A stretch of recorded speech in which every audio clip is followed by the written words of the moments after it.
hablaremos sobre tres aspectos. Primero, las etiquetas. Segundo, el manual de urbanidad. Y tercero, una breve descripción de las películas Patch Adams de Robin Williams y Cantinflas el Señor Doctor.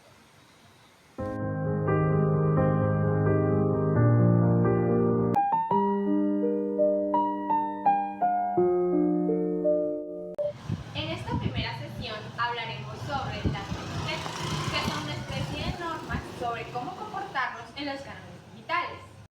Estamos acostumbrados a que a través de una pantalla tendemos a darle poca importancia a lo que son los modales. Entonces, estas etiquetas tienen aspectos que nos ayudan a saber cómo manejar esas situaciones. Como por ejemplo, que debemos evitar escribir en mayúsculas, ya que se percibe como si gritáramos. Que debemos evitar etiquetar a personas en contenidos que no estamos de acuerdo, no estamos del todo seguros si les gustarán o no. Las principales, aunque todas son importantes, voy a destacar tres. Que primero es, nosotros mismos nos encargamos de cuidar nuestra privacidad en esas redes. Debemos prevenir a nuestros contactos sobre qué cosas queremos en nuestro muro o no, sobre qué cosas estamos dispuestos a conversar, qué fotografías estamos dispuestos a compartir y sobre todo que si nosotros tenemos un álbum privado para que las vean ciertas personas es porque no queremos que las fotografías salgan de ahí. Lo privado se queda en privado. La segunda es cuidar cómo reaccionamos ante ciertas cosas que nos molestan, ¿no? Porque en lo que es las redes sociales, absolutamente todo lo que publiquemos en cuestión de segundos se volverá absolutamente público. Y si estamos enojados con alguien o algo por el estilo y subimos algo, escribimos algo, hacemos algún comentario que no es del todo correcto, sino pues más por la emoción del momento, eso podría traer graves consecuencias, ya que aunque nos arrepintamos y luego los eliminemos, no sabemos si alguien más allá logró tener aún esa publicación. Y la tercera etiqueta, sumamente fundamental, es informarnos sobre la app que estemos usando, sea TikTok, Snapchat o Twitter. Todas las aplicaciones tienen reglas distintas y debemos informarnos sobre ellas para saber qué temas debemos evitar y, por supuesto, tratar de no romperlos. Muchas veces detrás de una pantalla nos sentimos con más valentía, sentimos que lo que decimos no va a repercutir seriamente sobre nuestra vida real. Entonces no tenemos muy en cuenta nada de lo que decimos o hacemos a través de una red social. Y es algo sobre lo que deberíamos reflexionar muchísimo, ya que aunque tal vez no causen un daño real para nosotros, no significa que para las demás personas, quienes nos están observando, sea así.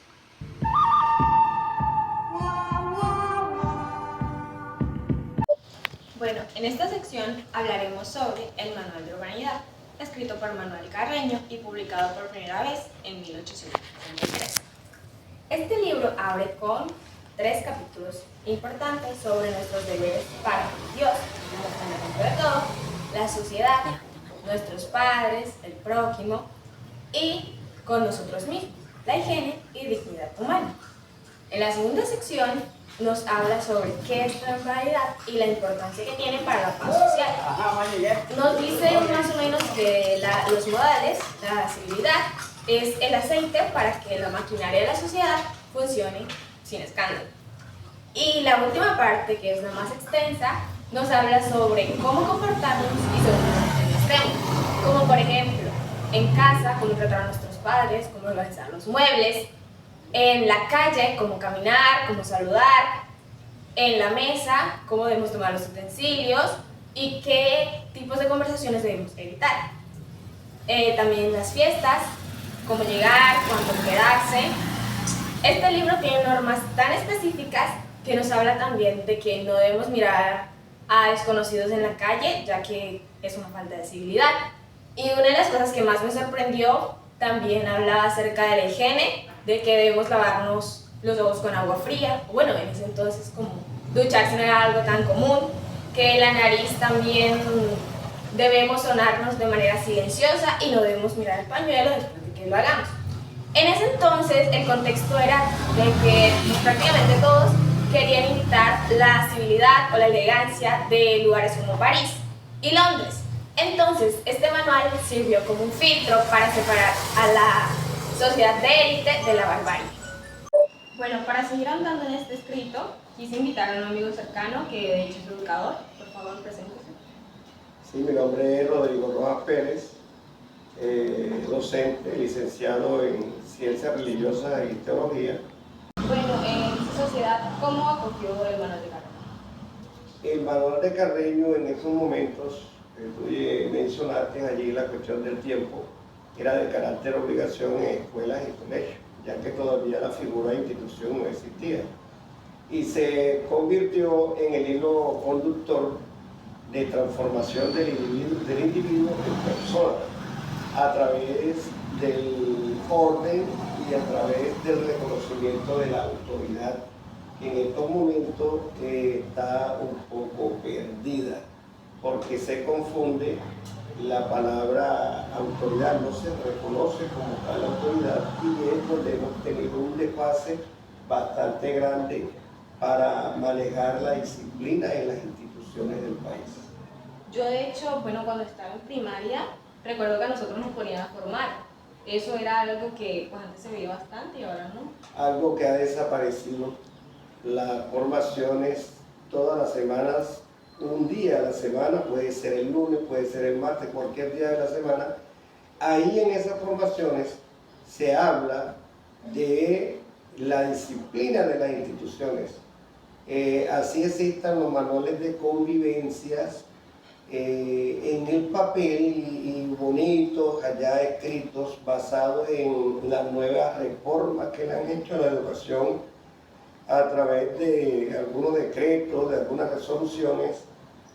Las asambleas semanales son fundamentales para la formación del estudiante como ser humano, como ser activo dentro de la sociedad. A usted en lo personal, ¿qué opina sobre el manual de Carreño?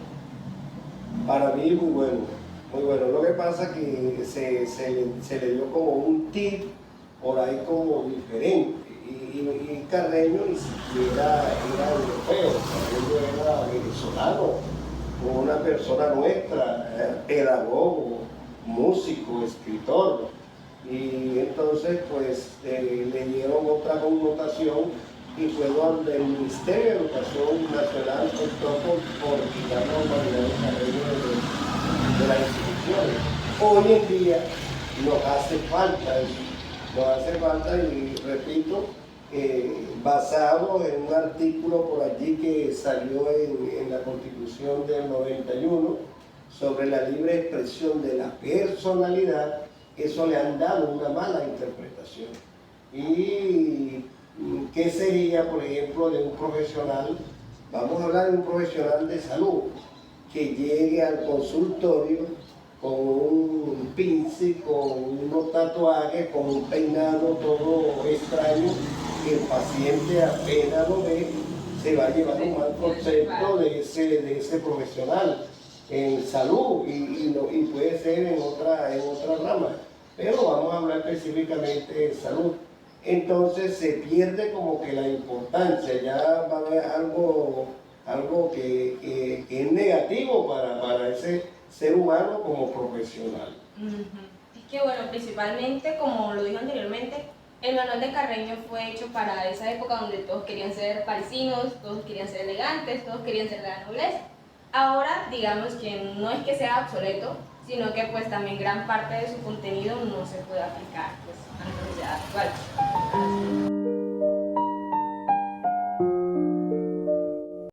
En esta tercera sección hablaremos sobre dos películas. Primero, Patch Adams. Aquí nos cuenta la historia de un hombre que decidió voluntariamente internarse en un psiquiátrico debido a que ya no quería continuar con su vida, entonces estaba en busca de ayuda. Estando ahí, descubrió que su vocación, su llamado interior, era ayudar a los demás.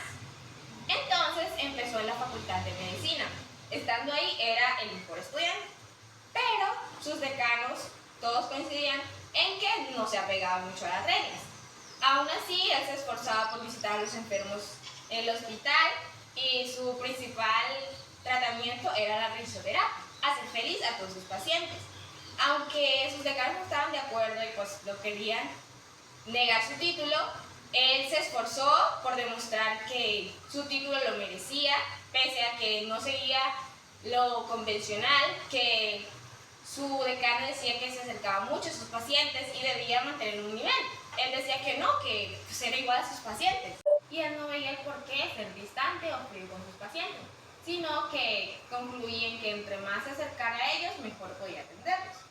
Esta historia es basada en un hombre de la vida real con el mismo nombre, Hunter Adams, quien en 1972, en Virginia del Este, construyó un hospital con las mismas creencias que tenía el paso de la película, sin tanto papeleo, con atención para todos y gratuita. Y principalmente el componente era eso, la risoterapia. De hecho, creó el movimiento de payasos humanizados, que era donde las personas se vestían de payasos y así animaban hospitales. También llevó una brigada de payasos en Afganistán a un orfanato de niños y él se enfocó fielmente en eso, en que la risa era el motivo que ayudaba a sus pacientes. La risa y la cercanía, ser humanos con ellos, no ser distante o mantenerse del todo profesional y cortante, sino eso, verlos como un amigo, como alguien absolutamente igual a nosotros, solo que nosotros teníamos la potestad de ayudar.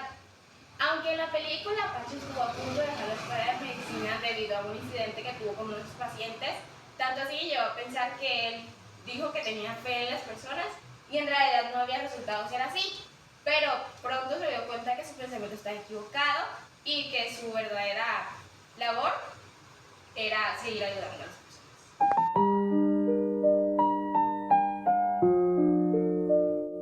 Esta segunda película se estrenó en 1965, Cantinflas, el señor doctor.